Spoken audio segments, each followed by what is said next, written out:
You are tuning in to the Atlanta Realtors Rundown, the official podcast for the Atlanta Realtors. We're here to keep you updated with the latest trends, topics, and keep you in the know of our ever-changing Atlanta market. We hope you enjoy this episode.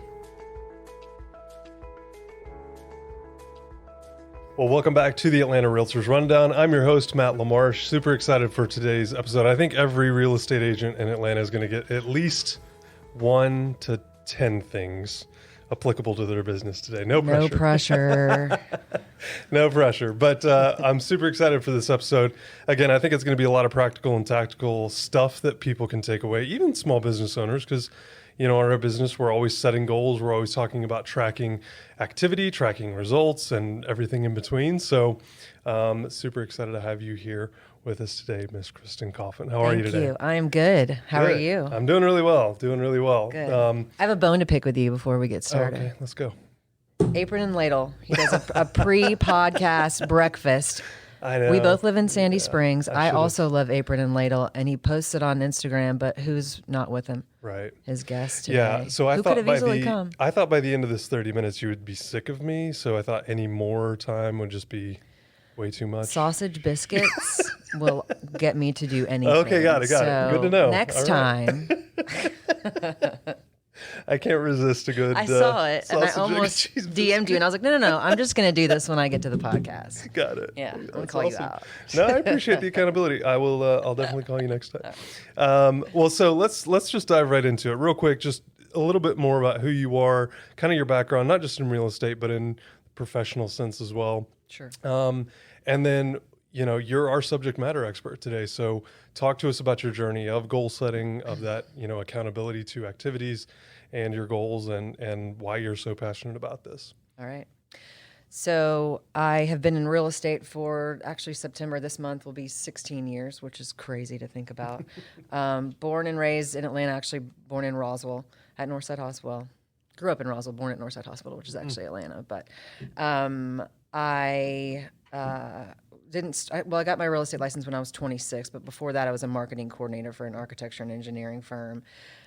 Did some marketing and advertising stuff before that. Really wasn't the side of marketing that I wanted to be on. Have a marketing degree from Georgia State, and knew some people that were in the mortgage business, and a chick who owned a boutique real estate brokerage, and just decided, at 2005 or so, pretty close to when the bubble was about to burst. Good timing. Yeah, great timing. Had commercial guys that I knew going, do not get into residential real estate right now. I'm like, sounds great. I have no idea what you're talking about. Let's go. But anyway, decided to, jump in there and just see what I thought about that. And here we are today. So I love it. Yeah.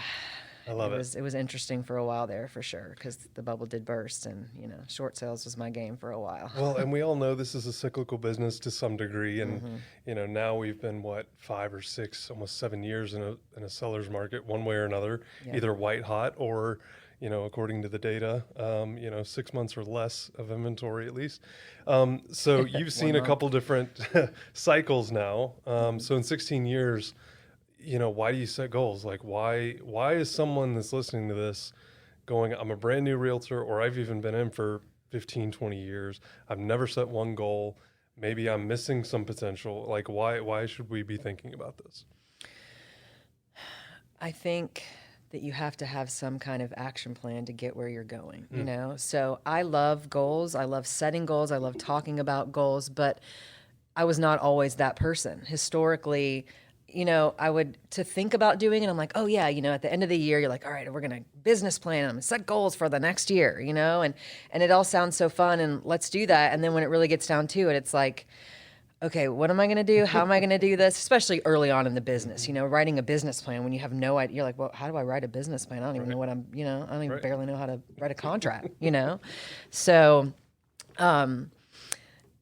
I think you have to have some kind of plan, and I liked that about goals, but I just didn't know how to do it. So I kind of had to teach myself really how to do it. And it's funny because, I think a lot of people do this, or maybe did do this. You set goals at the beginning of the year, and then halfway through the year, you go, oh yeah, I wrote some goals down that maybe I should look back and see what those are about, you know? And I did that so many times that finally I just started setting monthly goals, weekly goals. I mean, I've always had a to-do list. I'm a paper and pen kind of person. I have to have my to-do list. I'm a planner and I'm organized. It's one of a good quality about myself that I appreciate from my mother instilling that in me actually. But I started putting the first thing on my to-do list every day was look at your goals. I mean, it sounds silly, but it's crazy how much it really helps, and that was a long time ago, but that's when I really started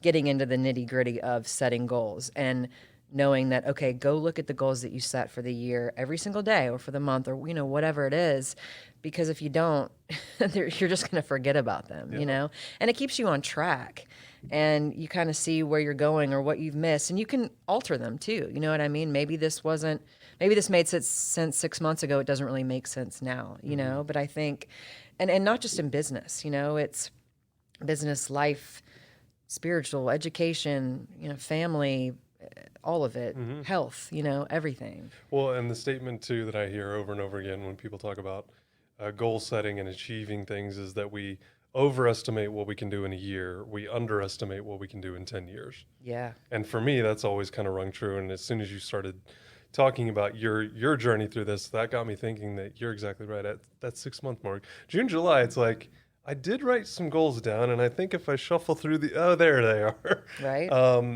But the deeper that you get into business, especially as an entrepreneur, we're all contractors basically at the end of the day. And, not just with every deal, but with every year that passes, hopefully your business grows and you become better at your craft. But also, I think for people, especially that haven't set goals in the past, they don't know where to start. So give us your 2 or 3 points here of, if I've never set one goal, physically, mentally, emotionally, spiritually, even in my business, like, where do I start with this? So the acronym SMART, I mean, I think a lot of people know that. If you don't, it's really helpful, and I think it can help you from day one, just kind of go, all right, what am I doing here? I have goals. Let's say I want to sell 30 million in real estate this year, do 30 million in volume. Well, how do you do that, right? So the SMART acronym is specific, measurable. It's kind of changed a little bit. If you look at it's whatever, actionable, realistic or relevant, and then time-based. So I think you just kind of start there and go, okay, specific. And specific is very important because you can say, I want to sell however much in real estate, or I want to work out, I want to get lean, or I want to, be healthier. Well, how do you do that? And you really have to sit there and spend some serious time going, what am I going to do? What am I willing to sacrifice? How much time am I willing to put in? And be realistic, because how much can you focus on this? You want to be lean. You want to be in the best shape ever. Okay. How many days a week are you going to work out? What are you going to do? How are you going to eat? That kind of thing. One of my goals was to work out 5 days a week, and what's cool about goals too, especially when you start writing them down like that and really paying attention to them, is like when I used to have to go say, look at your goals. I don't have to write that down anymore. That's just something that I do every single day, multiple times a day, actually. I don't have to write down, I'm going to work out 5 days a week this week. I work out at least 5 days. It becomes your lifestyle. And then you can move on to new goals that you write down. You know what I mean? Yeah. But I would say just, kind of maybe look at that acronym and that can help you. But also think about what drives you. What's your motivator, and why do you want to reach these goals? Because at the end of the day, you can write goals down, you can have goals, but if you don't have the why, if you don't know what it is that drives you, then you're not going to reach your goals. Yeah. I mean, you might just mistakenly do it, but you're not really, really going to do it. Sure. I mean, a motivator for me has always been money my entire life. At one point in my life, and it was really for security and for freedom. And at one point in my life, I didn't have that. So I never wanted to go back to that. But my motivator still is money, but it's changed. Yeah. Now I have a son, I have a 2.5-year-old. So it's about making money to give us experiences, to make his life the best, to make our life the best, so that we can go on vacations with and without him, because mom and dad need that too, to make his life the best.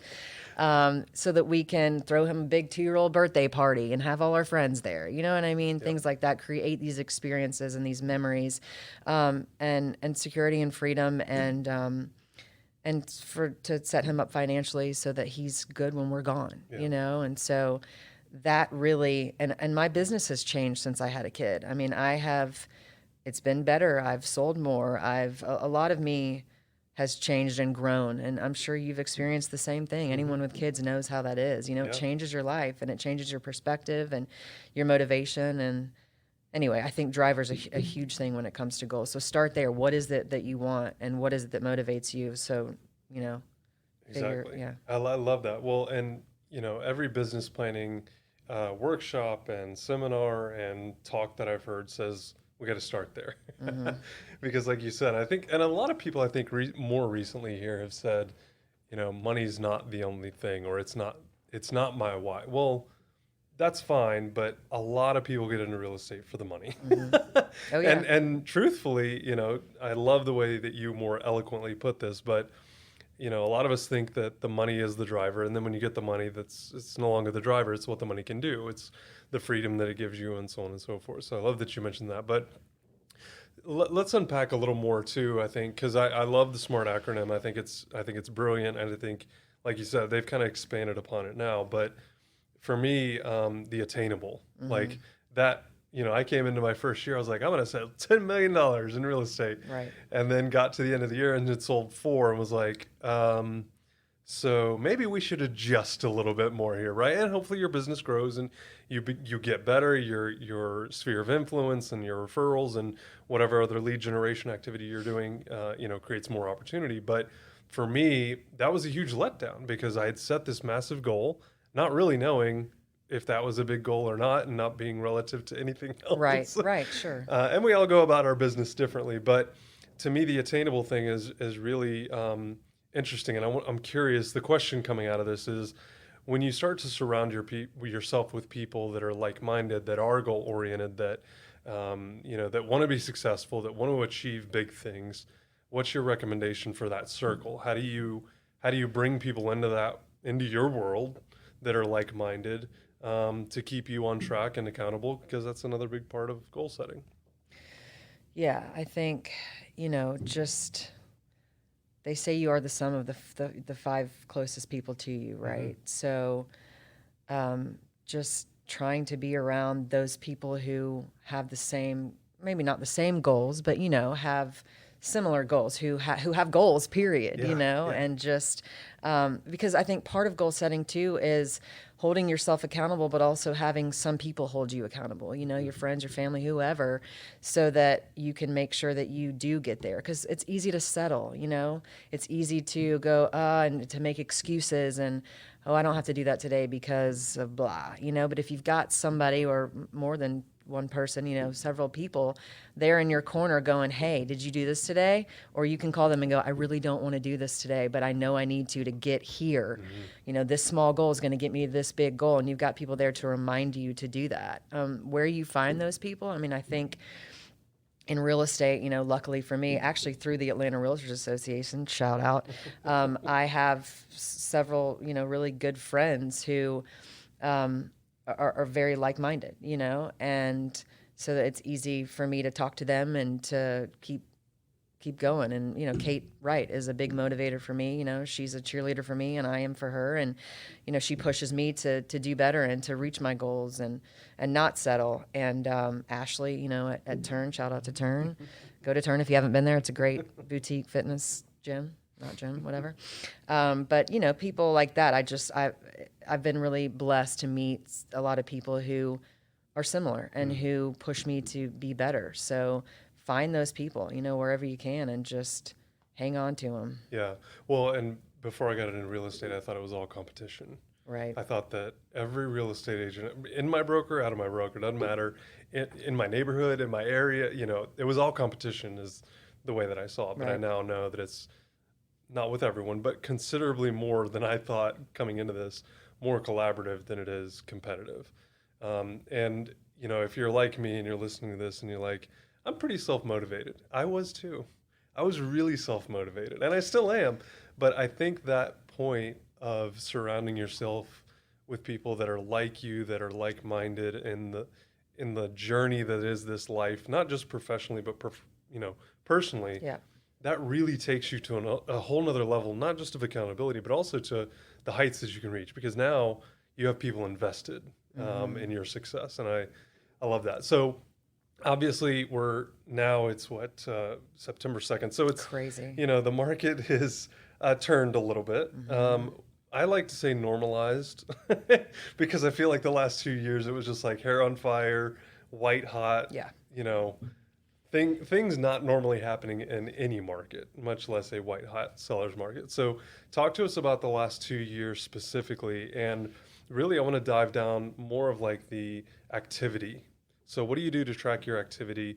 Because obviously in a shifting market, your activity that got you certain results may not get you the same results now. How do you stay on track with your goals and your activities? Because I think a lot of people think if I just keep doing what I keep doing, I'll get the same results. Well, not in a shifting market necessarily. Yeah, I've been more forward thinking in the last, especially at the beginning of this year, last couple of years, but really, I mean, we have up until May, it was nuts, And so you're just kind of trying to survive every day. It's like, I've got all this going on. I mean, my June and July were insane. And I was just trying to keep my head above water. And so you don't have time to really think about the future. And then all of a sudden the market shifts and you're like, oh, okay, well, I really need to start doing some planning for listings, coming up, because yes, I have a few coming, but what's, further down? It's not like list, because everybody wants to list right now. I mean, we have a shortage of inventory, but it still felt like a lot of people were wanting to, at least for me. I think we've all been busy. It's all been crazy, and so many buyers and all that. But, as far as tracking, I mean, I have an Excel spreadsheet. Like I said, I have my to-do list every single day, my goals, I call them intentions as well. Every single day that kind of keep me on track. And I have my spreadsheet to, as far as just my volume and, what's going on there. And what I probably should do a better job of is keeping up with my touch points. I know Krista's really wanting us to get better at Chime, and I know you're really good at Chime, so I need to talk to you. But, I think that would probably help me, kind of track a little bit better. But I think it's more, this year my word was connection. And it's really, as long as I know that I'm connecting with, and that's always one of my goals every single day, with enough people, then I know I'm okay. Yeah. You know what I mean? Yeah. I know that, because from those connections, not only do I gain friendships and get deeper friendships, but business comes from that. It just does. It's nice. It's organic. And so I know that if I'm talking to, having coffee with, texting, writing a card, whatever I'm doing, and that's every single day, that the business will come no matter what market we're in. So that's just, I don't know, maybe I'm not the best answer as far as tracking, but. Well, I mean, I think the fact that you have a system in place, because, I think, again, this is something that probably resonates with most real estate agents or realtors here in Atlanta, is there's a lot of shiny things out there that can distract us from the actual job.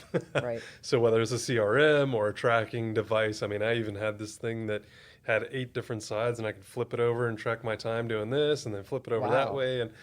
But I don't use it anymore. Like, and it's one of those things that you kind of have to get into this routine. And like you were talking about earlier, whether it's from a health standpoint, a business, or even just, managing the family. Because as you said, every day that changes, your son changes, the activities change. Absolutely. And now you're adjusting everything all over again. So, but, whatever works for you, honestly. And a lot of people, think that an Excel spreadsheet would be too simple. Well, I was telling Christin before we hopped on here, I think we as agents overcomplicate a lot of things, not just in a transaction, not just in communication, but just in general in business. Yeah. And we make things a lot harder on ourselves, but also on our clients sometimes. We tend to get in our own way. A lot. Yeah. And so, as you were saying, Excel spreadsheet, my heart was like warming, because I'm like, it's the simplest thing you could possibly do. It is simple, but it works for me, right? Yeah, and it's all about what works, because 100%. Like you said, the shiny things. I mean, I've had several different CRMs. This is the one that's going to, and it's like, I didn't use it. Right. And it's only going to work if you use it, That's right. That's right. Yeah. I love it.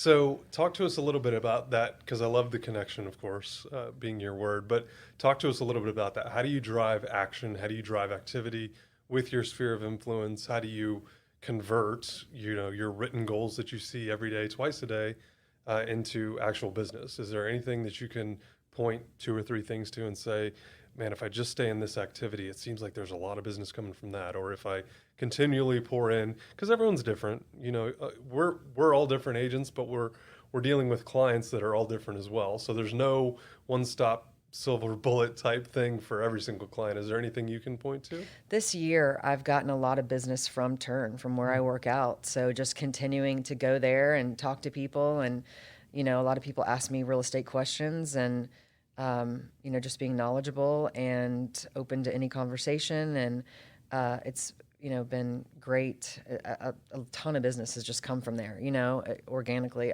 It's just kind of been my business for a long time. Yeah. But I think just continuing to work out. I mean, I have to, you know what I mean? Not because of that, but if you're there, you show up, people see you every single day. And Instagram too, I think a lot of it, they see what you're doing. You've got to be consistent, putting up the things that you're doing. And you're amazing at it. I have gotten better recently, but still not. It's just not. Sometimes I just forget to even, I'm at a showing or I'm doing this or that, and I'm like, I should have picked up my phone, but it's just not. It's not one of my strengths. So anyway, but I think Instagram definitely. People see what you're doing, and I've had people reach out to me just because of Instagram that I barely know. You know how that is. Yeah. So to keep doing that and just connecting with people. Really, it's. I keep saying that, but it's true. The business just for me comes from that. And so just to make sure that I'm staying in front of those people, and it doesn't have to be real estate, just talking about whatever, hey, sending them a card because I thought about them or whatever. And it works. And I hate to say that because it sounds contrived and it sounds like I do that to try to get business. I don't. It's out of the, it's the pureness of my heart. Right. I'm really just doing it because I care about that person or want to say hi or whatever, and it works. Yeah. So. Well, no, I love that, and I think especially as a newer agent, like I heard that, and I was like, okay, so you go to the gym, you get clients, you go here, you have this group, you have that organization that you're a part of, and you're getting clients. And I was like, I don't really have anything like that. So I started creating opportunities like that, right? Mm-hmm. And it's funny, I was at the car wash a couple weeks ago, and this guy walked over to me, and he's like, "Is that your car over there?" I was like, It is. Do I look like a guy that would own that type of car? And he goes, actually, you kind of do. I was like, all right. So we started talking, and he said, so what do you do? And I said, I'm a real estate agent. And he goes, really? I'm looking to invest right now. And I was like, car wash. Literally just doing chores and going to do my normal errands and stuff. You never know. But I think keeping yourself open to those opportunities, because you're, like you said, you didn't go get a membership for a gym to start, hey, while you're finishing this set over here, you thinking about buying, selling, or investing in real estate? It came very organically, and I love that. I love that. Okay, Christin. So in closing here, let's talk a little bit about, and again, we kind of alluded to it earlier, the life changes, as your business and your profession and your craft get better and your business grows and you have kids and you start working out and all of these life changes come, that means your business has to change. Mm-hmm. So this is kind of like a two-parter. The first is, how often are you evaluating your goal setting? Because obviously you can set yearly goals, you can set weekly goals, monthly, whatever. But how often are you going through and auditing, if you will, your activities against the goals? And then the second part of that is, if you were going to recommend a book, a podcast, something that's goal, business-oriented, self-help, wherever you want to take that, we'd love to hear that as well. Yeah, so I look at my monthly goals every single day to see if I'm doing the activities I need to be doing to reach those monthly goals. My yearly goals, I actually realized today that I'm not looking at those as much as I should be.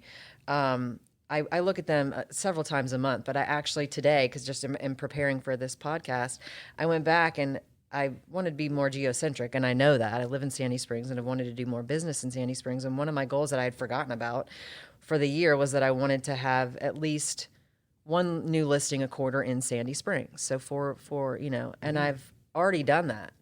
And so I was like, hey, I did that. I did it in Q1, Q2, and I did 2 in Q3. Nice. So now I just I've actually done the 4, but I want one for Q4, And I was like, how did I miss that? You know what I mean? But it's funny because as detailed as I am about it, I just kind of forgot that was one of my line items, you know?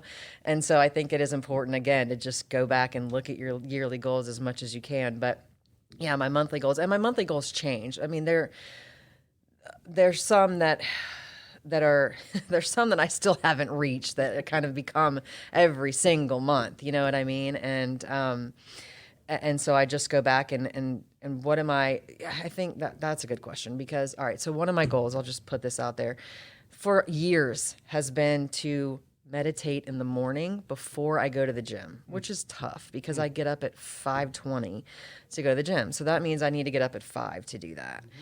But it's got to be actionable. I can write that down as much as I want, but when that alarm goes off, I'm not getting up. So what I realized I have to do, and I've done it twice, only 2 times, and I make excuses, but I'm going to do this again because it's back on my goals list this month, is to put my watch in my bathroom. So I have to get up to turn it off and turn my alarm off, my phone in there too. And I like to have my watch on and start getting my, my activity as soon as I get up. So I'll put it on and I'll turn off my alarm and I'll start brushing my teeth. You know what I mean? And then I will go meditate. I just feel like for me, it would be best to do it because I won't get it done a lot of times if I don't do it early. So anyway, that's just one of the things that I've been trying to do. But, there are other goals that, that change every month, and just going back every single day for me is what works, and going, okay, this is what I need to do to get here. It's a lot of small goals to reach the big goals, and just making sure that I'm consistent with what I'm doing. Consistency is key. You got to do it, and not settling, just keep on, like the Mamba mentality, like Kobe Bryant, you can't settle, and you got to believe in yourself and believe that you can do those things. So it's just, that's how I do it. Yeah. Well, and I love that too, as far as, because massive action, like massive results require massive actions, right? Period. And, when we would go on date night, I would leave my phone in the car. That was like power move, right? Like, nothing will distract me from this hour, even if it was only an hour or 2. Hey, but I think, the trajectory that set us up for date night, and the same thing with the watch. Like, when I see people talking about and doing these types of, that to me is where the rubber really meets the road, because it is uncomfortable. Yep. It's really, really, really uncomfortable. But I really appreciate your insight today, and appreciate your time and willingness to come in and talk to everyone a little bit about this, because I feel like this is something that you never fully accomplish. Like, everyone that meets every single one of their goals, they're setting new ones. Yep. They're not done. They're not over with. But the last thing I would say in kind of wrapping up this episode would be, give yourself a little bit of grace. Yeah, because if absolutely. you're like me, you tend to be really hard on yourself when you don't go to the gym, when you don't do this, when you don't do that. And it's super easy to go down this spiral of, well, nothing's working out right now, so we might as well just continue the theme. It is. And it doesn't have to be perfect. Like I said, go back and look at your goals. They can be tweaked. They can be altered, or you can throw them out altogether and go, I'm not doing the stuff I need to be doing to get that stuff done. So what am I willing to do? Yeah. And then let's go from there, and have fun with it. Don't make it too serious, and make it stuff that you can do and want to do, or at least most of it, to get to those bigger goals. And celebrate them. That's a big thing, because it's really easy to reach those goals, and then you automatically, I think it's a good thing, you want to do more. You want to, get stronger, get whatever. And so you kind of go, oh, well, that's not enough for me now. But remember to celebrate, buy yourself something, or go out and have a drink, or call somebody and say, listen to what I did. Yeah. 6 months ago, I would have been ecstatic if I did this. Right. Now, because I tend to do that. I just kind of forget, and you get going, and, and it's like, celebrate those things. Absolutely. And have fun with it. So last question. This will for sure be the last question. Okay. Because I just thought of it.